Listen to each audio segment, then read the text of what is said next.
Welcome to Telugu classes by Purnima. ఈరోజు వీడియోలో టీఎస్డిఎస్సిలో వచ్చే తెలుగు పదజాలం వ్యాకరణాంశాల గురించి నిన్నటి వీడియోలో 50వ బిట్ వరకు తెలుసుకున్నాం. ఈరోజు 51వ బిట్ నుండి తెలుసుకుందాం.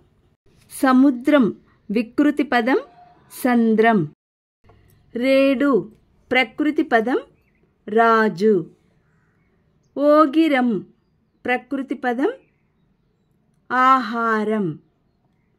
దవ్వు వికృతి పదం దూరం. ఉపాధ్యాయుడు వికృతి పదం వజ్జ. వైద్యుడు వికృతి పదం వెజ్జు.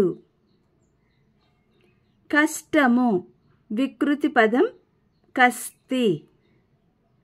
కరిసెము ప్రకృతి పదం కృషి.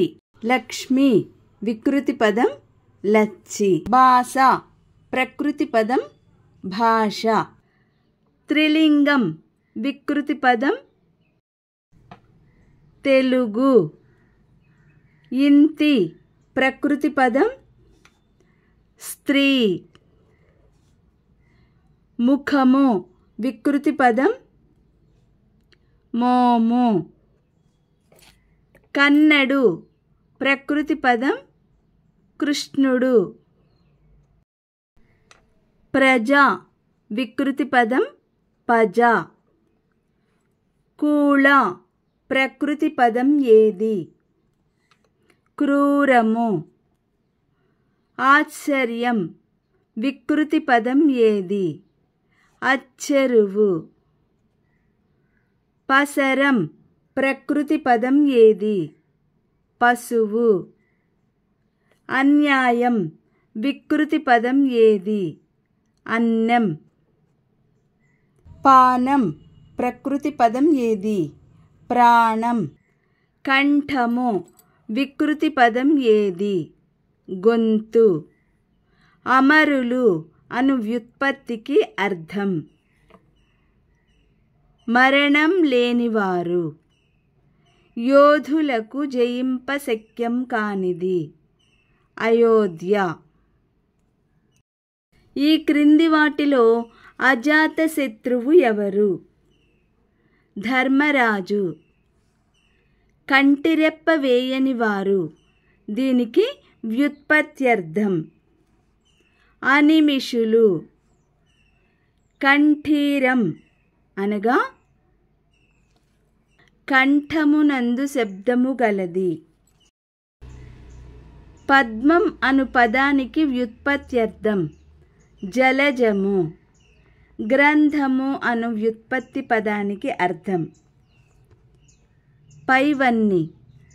గ్రంథి కలది, కట్టుగలది, ముడి కలది. నిశాచరులు అను వ్యుత్పత్తి పదానికి అర్థం రాక్షసులు. దితి యొక్క కుమారులు దీనికి వ్యుత్పత్తి పదం దైత్యులు. దిగంబరుడు అను వ్యుత్పత్తి పదమునకు అర్థం దిక్కులు అంబరంగా గలవాడు. నిర్జరులు అను వ్యుత్పత్తికి వివరణ ముసలితనం లేనివారు. వ్రేళ్లతో నీళ్లు త్రాగునది అను వాక్యానికి వ్యుత్పత్తి అర్థం పాదపము.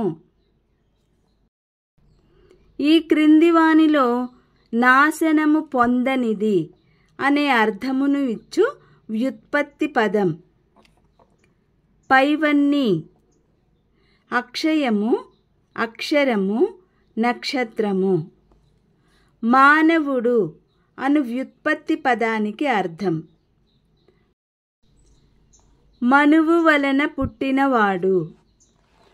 అనాథలను చేయుట బజారు పాలు చేయుట అని చెప్పుటను ఏమంటారు వీధి పాలు చేయు.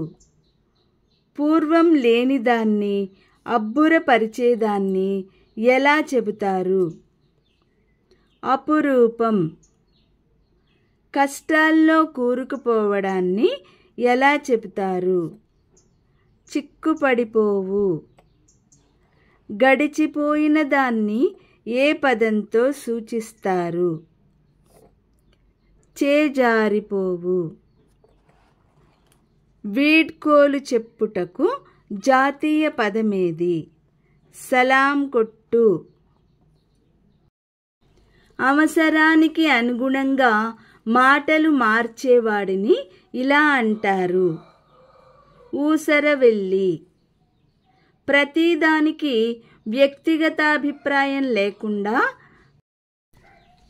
తలూపేవాణ్ణి ఇలా అంటారు: గంగిరెద్దు. పైకి ప్రేమగా ప్రవర్తిస్తూ లోపల క్రూరుడైన వాణ్ణి ఇలా అంటారు: గోముఖ వ్యాఘ్రం. ఎప్పుడూ సమీపంలో ఉండి కష్టాలు కలిగించేవాణ్ణి ఏమంటారు? పక్కలో బల్లెం. ఎప్పుడూ నిజం చెప్పని వాణ్ణి ఎలా పిలుస్తారు? అబద్ధాల కోరు. అసంఖ్యాకంగా చెడ్డ పనులు చేసేవాణ్ణి ఏమంటారు? పాపాల భైరవుడు. చిన్నవాణ్ణి దెబ్బతీయడానికి పెద్ద పెద్ద పథకాలు వేయుట ఏమంటారు? పిచ్చుక మీద బ్రహ్మాస్త్రం. అవసరానికి అనుగుణంగా స్పందించని వాణ్ణి ఏమంటారు? బెల్లం కొట్టిన రాయి. ప్రారంభంలోనే ఆటంకం ఏర్పడడాన్ని ఇలా అంటారు: ఆదిలోనే హంసపాదు. పిల్లల నుండి పెద్దల వరకందరూ అని చెప్పడాన్ని ఇలా అంటారు: ఆబాల గోపాలం. మిగిలిన బిట్స్ రేపటి వీడియోలో తెలుసుకుందాం. ఈ వీడియో లైక్ చేయండి, షేర్ చేయండి. మరిన్ని ముఖ్యమైన వీడియోల కోసం సబ్స్క్రైబ్ చేసుకోండి.